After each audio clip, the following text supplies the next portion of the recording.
Quick introductions. My name's Bryce. I'm the head of growth at SeedLever. We basically spend all of our time working with recurring revenue businesses, helping them grow, working with the sales and marketing teams. But today I'm super excited to have Rachel and Susanna on the call as well. I'll hand it over to you first, Rach, if you want to just give us a 15-second introduction on who you are and what you do. Sure, thanks, Bryce. Great to be here. So yeah, my name is Rachel and I work at a company called Hive Learning, and I work in the SDR team. So just always keen to hear about new, especially outbound channels, and learn about how to work on my outreaches. So keen to hear what you've got to say. Awesome. And over to you, Susanna. Thanks, Bryce. Hey, Bryce. Hey, Rachel. So I'm Susanna. I've just started as the marketing manager for a really tiny startup, and we've got a product for the healthcare system, mainly looking at the US market right now. So we're in a position where we've just tested our product with a few run a few pilots with a few hospitals, and are now looking to scale up our marketing, our sales and lead generation, try to get more customers. Awesome. Well, I'm super keen. I'm going to be covering a few things today, which I'll get into. So I've called this basically tips and techniques for building inbound partner and outbound channels. So we'll certainly touch on some of that. I'll just skip ahead to this. So I'll leave this quote on screen just for you guys to read. But I suppose the point I want to make here is that we talk about a lot of stuff in growth, like a lot of tips and tactics and strategy and all that sort of thing. It is really just as simple as basically finding customers that need our product and sort of scaling how we can sort of reach them, so that we're making an efficient use of our time. Thought this is also very cool. This is from Melanie Perkins. She's one of the founders of Canva as well. So flying the Aussie flag there. And I'll just check as well. You can see the screen as I'm going through these. The slides look fine. Awesome. Okay. So what we're going to be talking about today is your 3 best friends for building a B2B business. I'm sure you're doing some of them, maybe doing all of them at the moment, from inbound, referral partner, or outbound.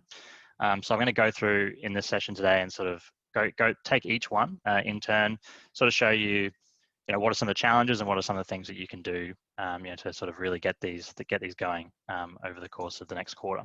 So if we start with inbound, when we talk about inbound strategies, we're talking about building inbound channel. What we're really talking about is SEO and PPC, or paid per click advertising.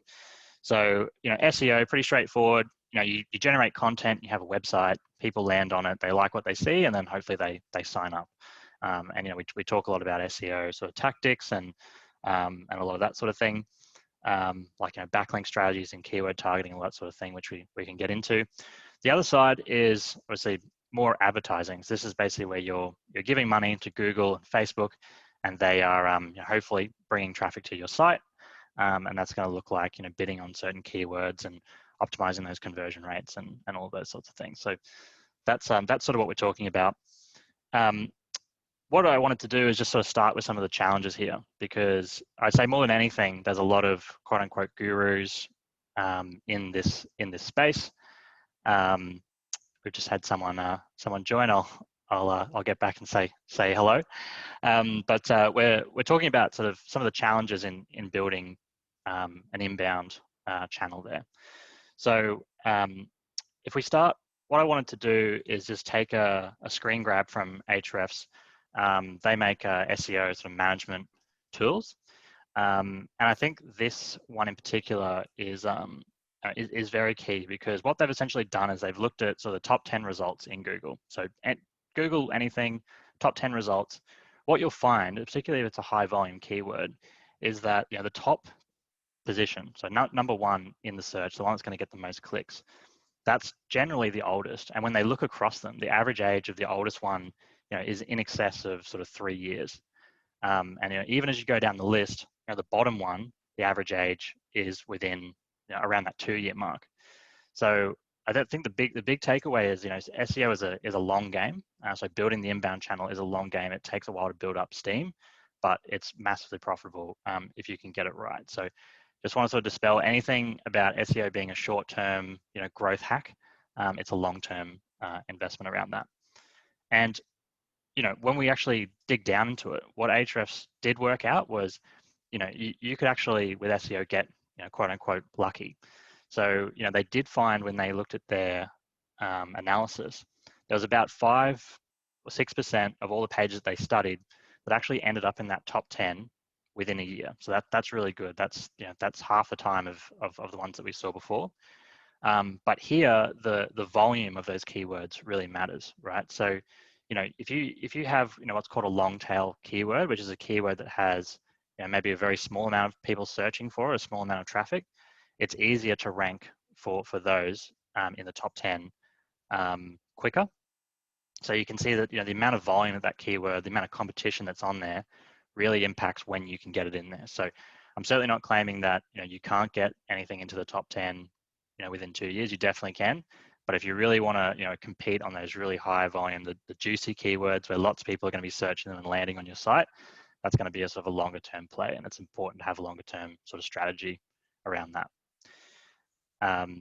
So I'll what we find then is people say, all right, well, okay, if SEO is a long-term strategy, it takes too long, we'll buy leads instead. And this is where we get into the PPC side of it. And what I wanted to sort of do, and this may well be a little bit of a blurry image for you, but what this is, so this is basically industry benchmarks for the average cost of a click. So you give Google your money, they're going to basically run ads, and when people click on those ads, there's a certain cost to you for doing that. Now that cost is different for different industries. So different industries are more competitive than others. Obviously, you can make more money in certain industry than others, but you can see there's quite a wide band around that. So if we take law and government, which is this one here, the cheapest that people tend to be getting is like 80 cents. The most expensive is $6.30. So you can see there's a big range there. And where you sit on that really impacts how much you're going to be paying for these. Well, but the average across these is basically $2.40.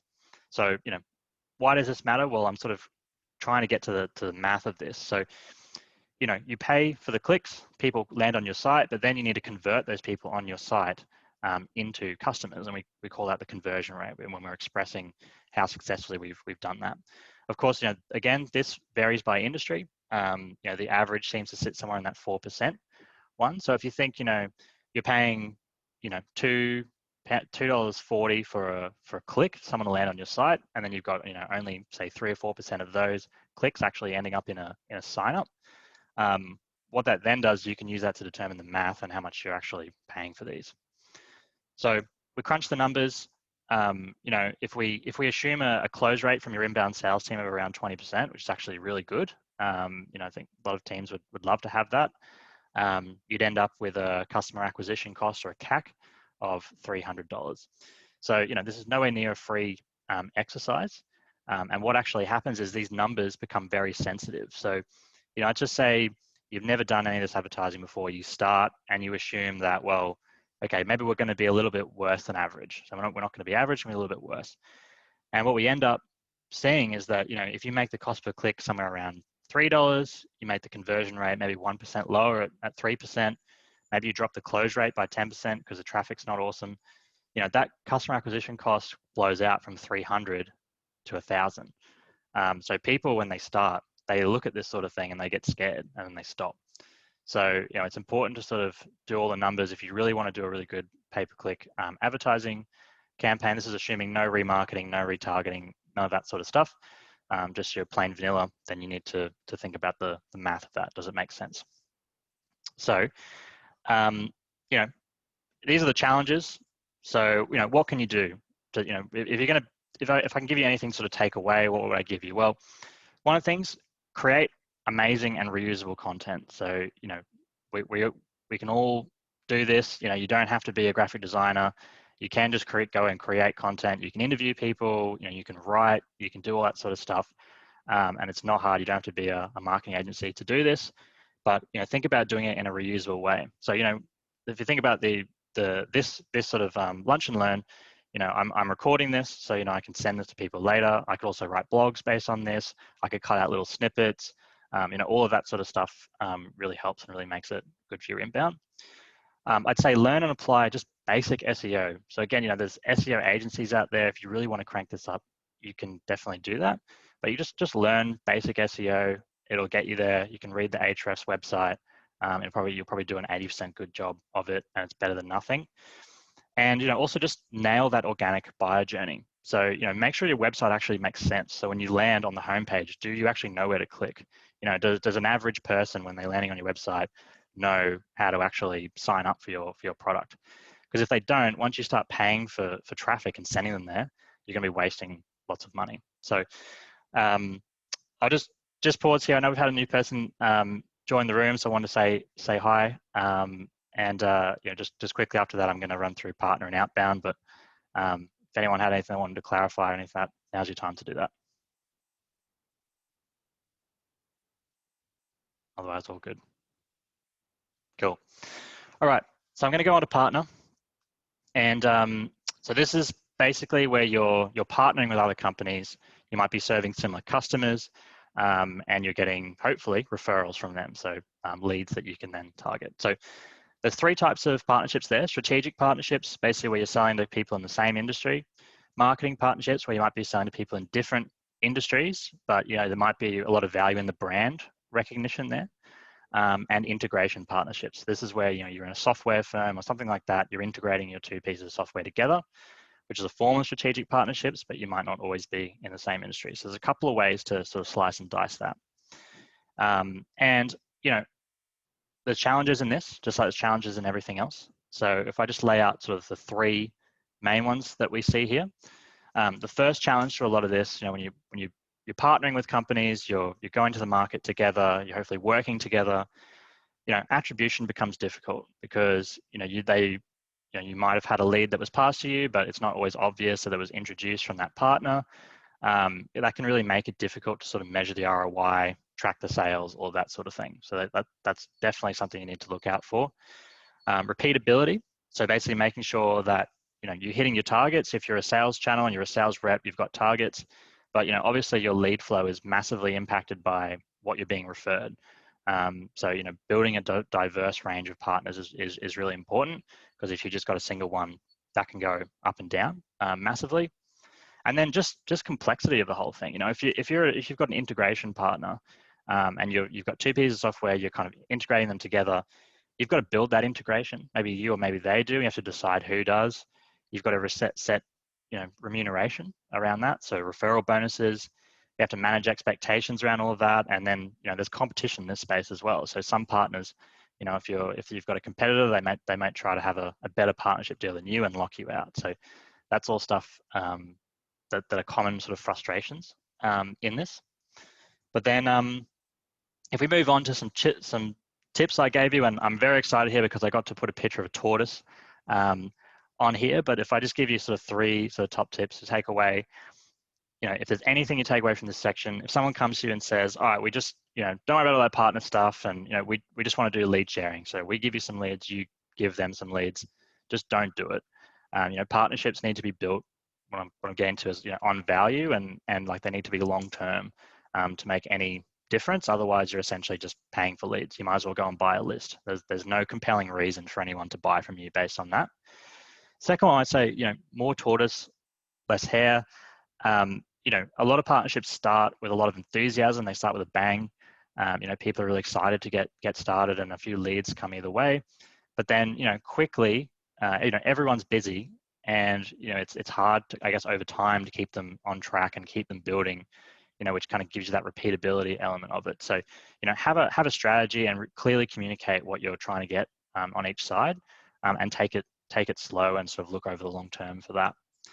And then the third one is just focusing on value. So the reason why I say value and not dollars is because partnerships can be different depending on what each side is trying to get. I mean, the typical one is some sort of lead sharing arrangement, but lots of partnerships have leads flowing mostly in one direction, and they still work because the other party might be bringing really good brand equity, or creating really good marketing content, or just sort of elevating their image in the market.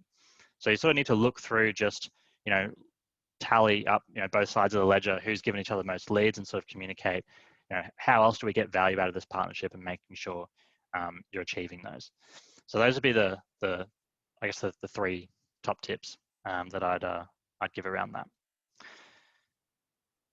And then just so we can get to the Q&A, because I know we'll spend a bit of time there on a lot of stuff. We're into Outbound now. I know this is kind of where a lot of us are focusing to more or less extent, certainly my favorite channel to develop.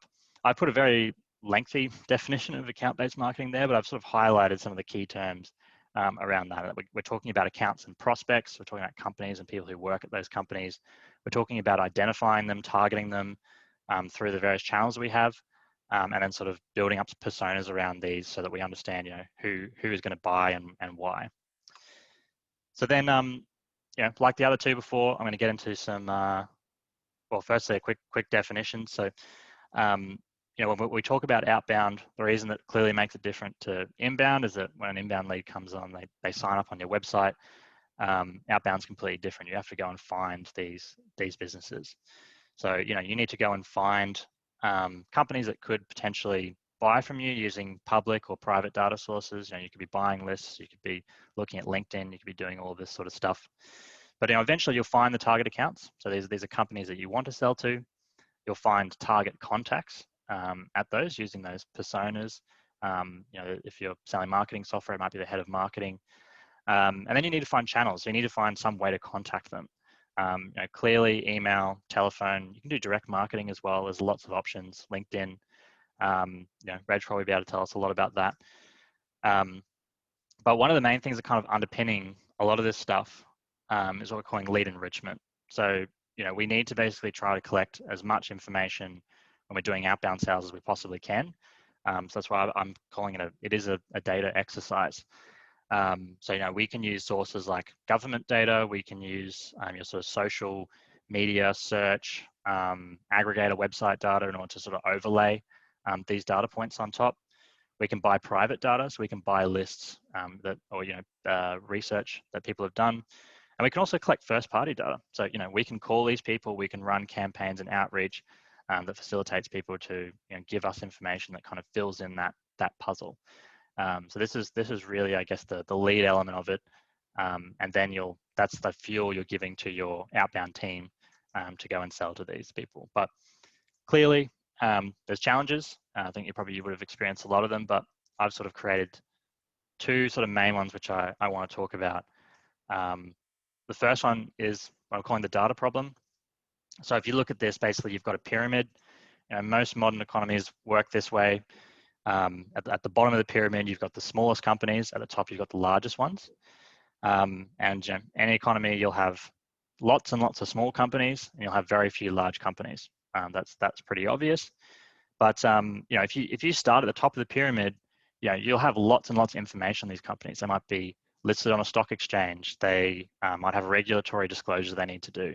They might have lots and lots of people on these social media networks, which makes them a very rich source of data. So, we might be able to use something like a Clearbit to target these people, where we're actually able to discover who is landing on our website just purely based on their IP address or other sources. Or you might be able to look at some of the statutory reporting. So, businesses larger than 200 staff in the UK have to report their gender pay gap, so we can use that information. But as the company comes down, the size of the company, we have less and less information. So, we might need to start then using tools like ZoomInfo or a Sales Navigator for LinkedIn. If we can't use those, we can use sort of social media and aggregator sites for that. Think about TripAdvisor for restaurant listings. But at the very base of that pyramid, you've got the company's house data, which is in the UK, has every company that's listed in there. And ideally, we'd be layering all of those onto each other so that we can get really hyper-targeted. We can do event-driven outreach and marketing. And we can, I guess, be more successful in closing those deals. But as it goes up and down, so as you come down the pyramid, you have less data. But as you go up the pyramid, your customer acquisition cost increases. So that's the other thing. So you need to find a good price point there, because clearly selling to a FTSE 200 company is going to be a lot more difficult than selling to a 15-person restaurant. It's more decision makers, more oversight, more budgetary controls, procurement, all of that sort of stuff. So finding where you want to sit in that pyramid and using the right data is really important. And the second problem I'm calling the talent problem. Again, I got to sneak more animals into this slide, which I'm very happy about. This isn't something that I think people talk about enough, and I think the talent problem is really important when we do outbound, because it's pretty standard in the industry to sort of think about this in tiers, and so we have, so say someone new comes and joins our sales organization, they start as an SDR or a BDR, they're doing cold outreach. We hope that they stick around and do well enough up until a certain point where we can then promote them into what we call, an account executive or an account manager, is then basically handing over, sort of warmed up leads and better relationships to these, and they just have to focus on closing them. And then if they do well enough, they get promoted to a VP, or they're managing a team, or they're doing something like that. What we find a lot, massive churn in this SDR, BDR space. And I think there's a few reasons for that, which I can get to potentially in the Q&A. But also, like, these are just two completely different skill sets. So the ability to pick up a phone and call someone cold, and the ability to then have a warm lead handed over to you and do really well with that, those are two different skill sets. So when we promote people out of the SDR space, we actually lose that skill set out of the team. We have to retrain a new rep to come in behind them, which means it's actually really, really important to invest in the sales development, HR kind of aspect of that. We hope when these people do well enough that we can promote them into manager and they'll do a good job there. But if this pipeline breaks down, you'll have big problems, either generating enough leads or closing them. So it's almost like you need to manage your pipeline of talent in the same way that you'd manage your pipeline of leads. So if I can give you 3 outbound tips, I would say, if you're basically brand new to this, you haven't started this yet, focus on the ROI, and I'd call it the unit economics of that. Because you're basically needing to spend money on systems and people and all that sort of stuff. So the same way we did that calculation before on the customer acquisition cost for inbound, you have the same thing for outbound. And what you'll generally find is that businesses, who spend, maybe it's an arbitrary number, but let's just say more than $10,000 or pounds or what have you over an annual basis, are the ones where you can actually afford to have an outbound team calling these people. But you can drop that if you're using more and more automation. So focus on the unit economics and making sure it's actually profitable before you start. Otherwise, it's going to be a mess towards the end. To help with that, focus on automation and data. I've said before, this is a data exercise. So you get that wrong, you're going to have a CRM that's all just messed up, and you're going to have a really hard time doing the targeting and supporting your SDRs in the way that they actually need to close deals. So that's just key. Doing that from day one is just absolutely key. And then, as I said before, but really need to focus on developing your sales team. I mean, it's in a way, if you're an inbound salesperson, you probably can sit there and take orders. I mean, you might not close at the same rate, but if people want to buy, people want to buy. But in the outreach side, and the outbound side, you really need to have a good, solid team. And I know a lot of the best companies in this space spend a lot developing their teams and giving them resources and helping them along the way for that.